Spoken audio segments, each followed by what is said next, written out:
جو بچہ لائق بن جائے وہ پوری کلاسوں میں لائق ہوتا ہے، اور پرائمری اسکول میں اتنی سہولیات بھی نہیں ہوتی.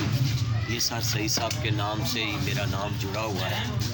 اور ناظرین محترم، علامہ صاحب جو کچھ بھی ہیں ان کی دعاؤں سے ہیں، کیونکہ استاد ہی زمین سے آسمان کی طرف لے جاتا ہے. اور جو میں لفظ کالجوں یونیورسٹیوں میں خطاب میں بولتا ہوں نا، آئی سلوٹ یو سر جی، وہ ان لوگوں کے لیے بولتا ہوں. یہ میرے مڈلی استاد ہیں پرائمری اسکول، یہ گھر کے ساتھ میرے اسکول ہے، اور ساری زندگی انہوں نے میرے سے پیار کیا ہے. آج یہ اپنے گھر میں کھڑے ہیں، یہ ناصر مدنی کے نام کے یہ خالق ہیں، اور یہ اس گھر کے مالک ہیں اور اس کی شہرت کے مالک ہیں.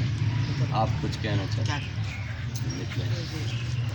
یہ ہمیں بڑا افسوس ہوا ان کی، جیسے وہ پہلی تصویر آئی یوٹیوب پہ 2 گھنٹے 3 گھنٹے کے بعد، تو بڑا دلی دکھ ہوا. خاص طور پہ وہ جو ان کے زخم تھے وہ دیکھ کے بڑا پریشان رہا. میرا ایک بیٹا چھوٹا جو کہ ان سے بڑا پیار اور محبت کرتا ہے، وہ مجھ سے ضد کر رہا تھا کہ پاپا جی میں نے بھی جانا ہے، لیکن وہ کسی مجبوری کی وجہ سے وہ نہیں آ سکا. تو میری یہ دعا ہے کہ اللہ تعالیٰ ان کو اپنی حفظ و امان میں رکھے اور ان کے علم میں برکت عطا فرمائے. اور جس طریقے سے یہ بڑی پیاری پیاری باتیں کرتے ہیں، دین کی باتیں کرتے ہیں، اللہ تعالیٰ ان کو اس سے بھی زیادہ یہ باتیں پھیلانے کی توفیق عطا فرمائے.